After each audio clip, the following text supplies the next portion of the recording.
What is up, guys? Jake from One Hive here with the next Coffee and Clash episode. And as always, not going to be responding to comments in this video, but leave me questions for the next Coffee and Clash. I love answering you guys' questions and all that. So please leave me some good ones. You always do. I'm always amazed at the quality of questions you guys ask. So keep it up. The first one is sort of a three-parter. You've got the first one here from Caleb saying people including you, Jake, keep saying go wipe is a 2-star attack, but I beg to differ. I am consistently 3-starring with go wipe. So my question is, do you think Town Hall 8s will be tuning to figure out, I'm tuning in there, to figure out how to 3-star with go wipe? I'm Town Hall 8, by the way. The next one that we got was a similar question, was from I'm Star Song. I think labeling Go Wipe as a 2-star attack isn't good. There's ways that can be done that will lead to 3 stars. And then you've got Zaid Mizra. Jake, you criticize Go Wipe, but many top players many times do a 3-star with this strategy. I want to know your thoughts on this because I left Go Wipe after watching your Go Wipe Rut video.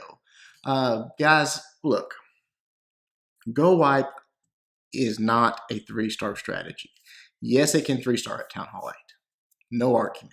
But so can other attacks.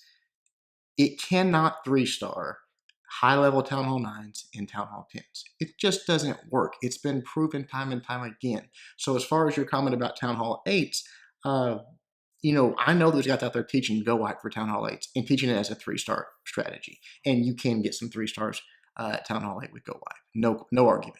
The problem is, shortly after you get to Town Hall 9 and you start working your way up that ladder and up that map, you're going to hit that wall to where it's no longer viable, it's no longer effective, and then you don't know how to hog. You don't know how to loon. You don't know any of these things because you haven't practiced them.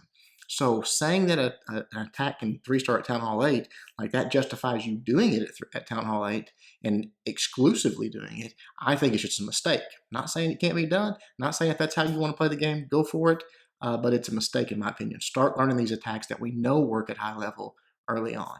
As far as top level clans doing it, I don't know where you guys get that. I don't know where you guys keep telling me that you see that people do have success with it, do have 3-star attacks. Every time someone comments on one of my videos, I immediately tell them, please send me a picture of the base, send me a link to a video, show me what you're talking about. And I basically never get a response. If I do, it's a weak base. It's nothing to be proud of or say, look at this, what Go Wipe can do. If many attack styles can 3-star a base, it is not a feather in the cap of one that can 3-star that base, but not many others. That's always been my argument. I don't know what else to say about it, honestly. So we'll just move on. Next question is Max Prentice. Hey, Jake, how are you doing? Currently, I am part of a war clan that is having a lot of success. Awesome. We only lose about 1 in every 20 wars. A question that is arising is whether we should challenge clans that are as good or better than us and accepting that we will lose a good deal of them. Where should the line be drawn between taking on clans that would be very tough to beat or just taking easy wins in clans in the Go Wipe Rut? I would say try it because I think if you guys are competitive, you will love it.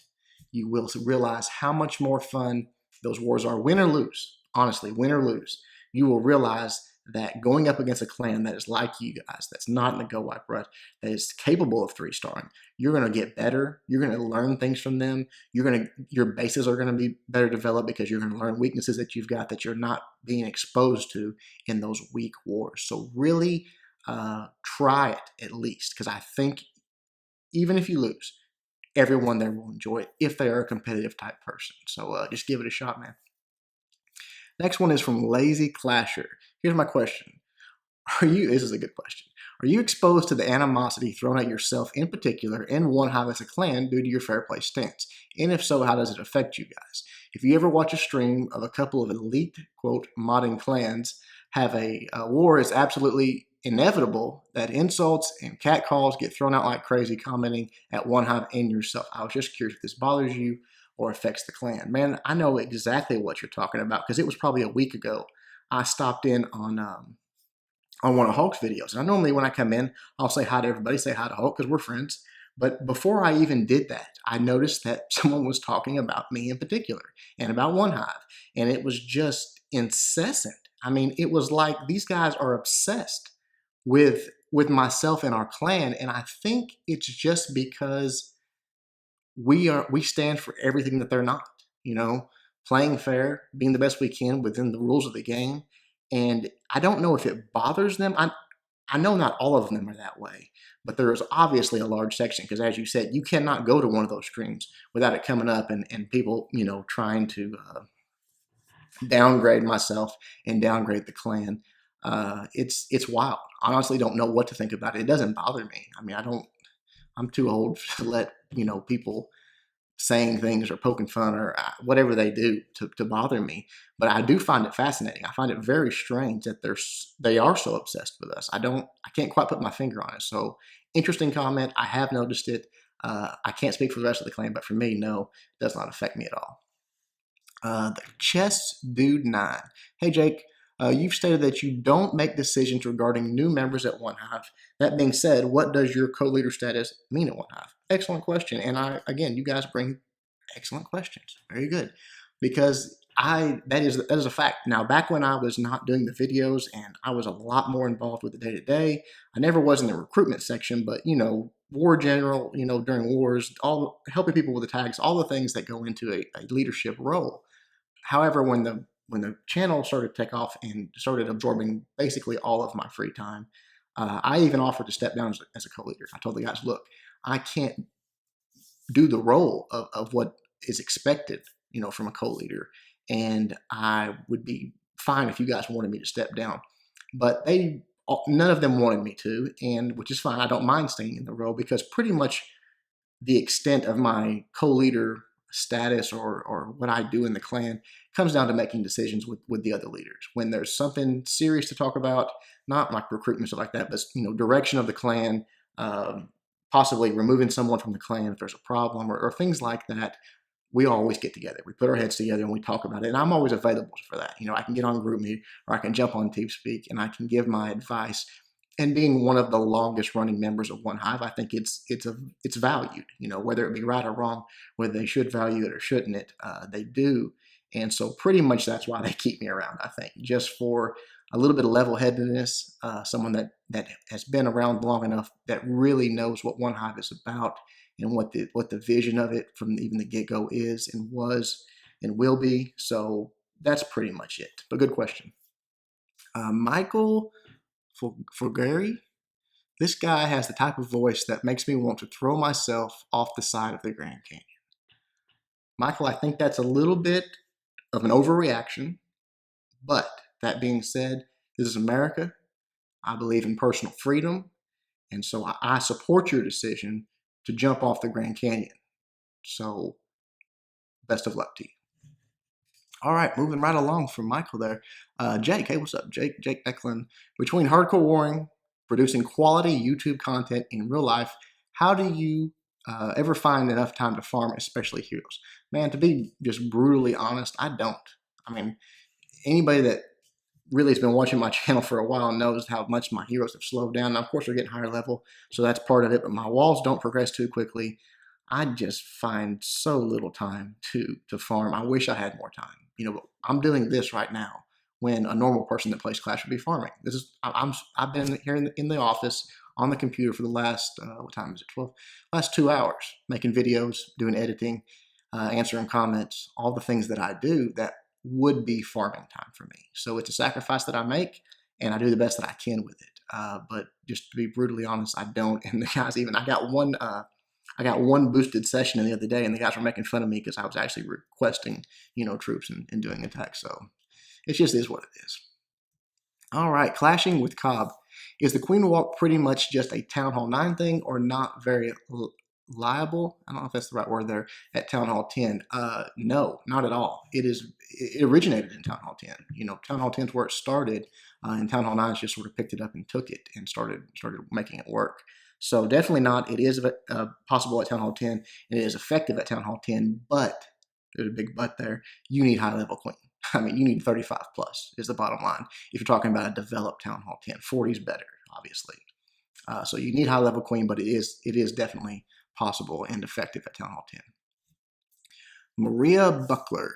Hey Jake, are the top fair play clans turning into feeders for the top modding clans? I thought this was an excellent question because obviously we've lost our share of members, and I won't say to quote modding clans, but to obviously not clans that have the same stance we do as far as zero tolerance, fair play, all those things.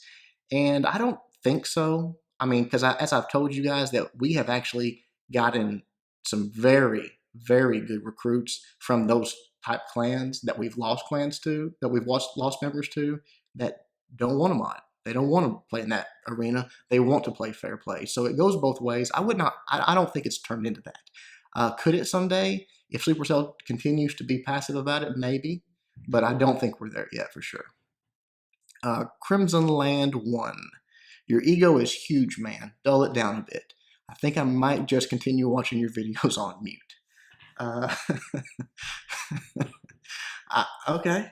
I mean, you guys, you crack me up. My ego is huge. I'm one of the most non-egotistical people probably in the higher level war scene. I mean, I tell you guys, I make mistakes. I screw up all the time.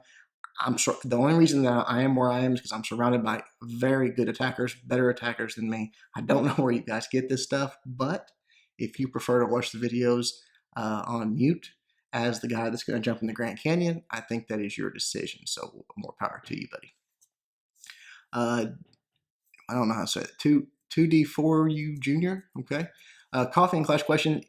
If you were a new Town Hall 9, where would your dark spells be on your upgrade list? Pretty low, honestly. You know, depending on what kind of attack you're. I mean, poison would be my first choice, and then haste. But earthquake is a non-issue. Don't upgrade it until it's the absolute last thing that you have to spend dark elixir on. All troops upgraded, 40 level heroes. It does the exact same thing at level 1 as it does at level 3. But that being said, I know that people are going to argue, oh no, Jack, it does more damage to surrounding buildings. Who cares? The only reason it's used in this game is to break walls. If it didn't break walls, nobody would ever queue one up ever. So very low is my answer. Probably for the poison, I would bump it up after I got my queen to probably 15-15 king queen, and obviously your hogs maxed, your golem maybe level 3, somewhere in that range. You know, not early at all. So put it off. Don't worry about it. From Gilbert Bangma. Okay. Hey Jake, what do you think is the influence of a good or bad clan on your war attacks? Does a bad/average clan make you worse? Yeah, I think so. I think if I've talked about it a lot. Surround yourself with the type of player you want to be. You know, if you surround yourself with mediocrity, you're not going to improve. I mean, you can still watch the videos, you can still practice, you can get better, but your clan is not helping you improve. You want to surround yourself with the best players you possibly can, and I promise you're going to pick up things, they're going to give you advice, it's going to help you, it's going to make you a better player. If you surround yourself with guys that are okay with 2 stars and that are, they really don't care as much about it, that's going to rub off on you as well, because, there's not going to be that sense of failure when the attack doesn't go well and they're all telling you good job and it's just accepted and it's okay there. That's going to trickle into your attacks as well. So I would say definitely. Shark Feed TV. Jake, hope you've been well, man. My question is this. What do you think of making a site where fair play clans can go to add their clan to a list of other fair play clans that we want to choose to match up with one another? I think that is an excellent idea, and I think that it's coming. We are working on a lot of things behind the scenes, guys. It's very hard because, anytime you start doing something like this, there's people that abuse it, that are going to come in. This was the problem initially with the war scene, is that modding clans claim to be fair play. That was the whole problem. You had fair play clans that were truly fair play, and then every other clan in the game claimed to be fair play as well. There was no clan out there besides some Asian clans and stuff that said, hey, yeah, we mod, what of it? That's changed, and so now there is a sort of a line in the sand. People know who's what. So it's coming. Hang tight. There'll be some more announcements on that in the future. Thank you for the question, though. Last one here, Absolute Zero Gaming. Your voice is so country boy, I want to kill you. All right, guys, that's going to do it for this one. Hope you guys enjoyed the video. Hope you enjoyed the tax in the background. Thank you for all the questions. Leave me some more for the next one. Until then, Jake from One Hive, doing my best to help you guys suck less.